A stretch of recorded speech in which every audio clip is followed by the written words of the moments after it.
Members of Missouri Task Force 1 are back at home in the Show Me State. They drove to North Carolina to help with cleanup and recovery in the wake of Tropical Storm Debbie.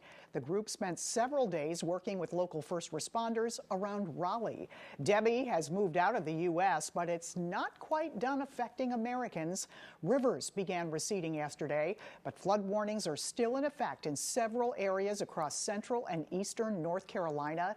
And to make matters worse, more thunderstorms are in the forecast over the next couple of days in North Carolina. The Democratic National Convention, 1 week from today, with Vice President Kamala Harris and Minnesota Governor Tim Walz gaining momentum. And the Republican vice presidential nominee is sharpening attacks on Democrats. Here's Chris Pallone with your Decision 2024 coverage. Vice President Kamala Harris back in Washington after a cross-country campaign blitz with her new running mate, Minnesota Governor Tim Walz. The Democratic duo riding high after stops in Pennsylvania, Wisconsin, Michigan, Arizona, and Nevada drew crowds in the thousands. A new poll shows Harris leading former President Trump among likely voters in Michigan, Pennsylvania, and Wisconsin, all within the margin of error. Hey, Nevada! The vice president launching a new policy proposal over the weekend. When I am president, we will continue our fight for working families of America, including to raise the minimum wage and eliminate taxes on tips for service and hospitality workers. It's not the first time that's come up. We are going to not charge taxes on tips, people making tips. The former president complaining online that Harris just copied my no taxes on tips policy.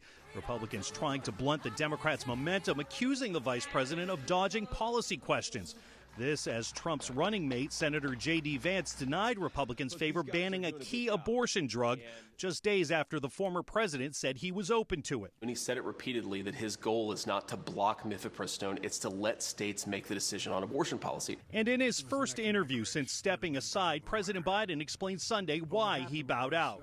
A number of my Democratic colleagues in the House and Senate thought that I was going to hurt them in the races. The president said he plans to campaign for Vice President Harris and is slated to speak at the Democratic National Convention next week. Two sources tell NBC News besides President Biden, former Presidents Barack Obama and Bill Clinton will speak at the Democratic Convention, as well as former Secretary of State Hillary Clinton. The convention begins a week from today. In Washington, Chris Pallone. Now back to you. Our political editor, Mark Maxwell, will report live from the Democratic National Convention in Chicago next week. Look for reports on air on KSDK.com and on the 5+ app.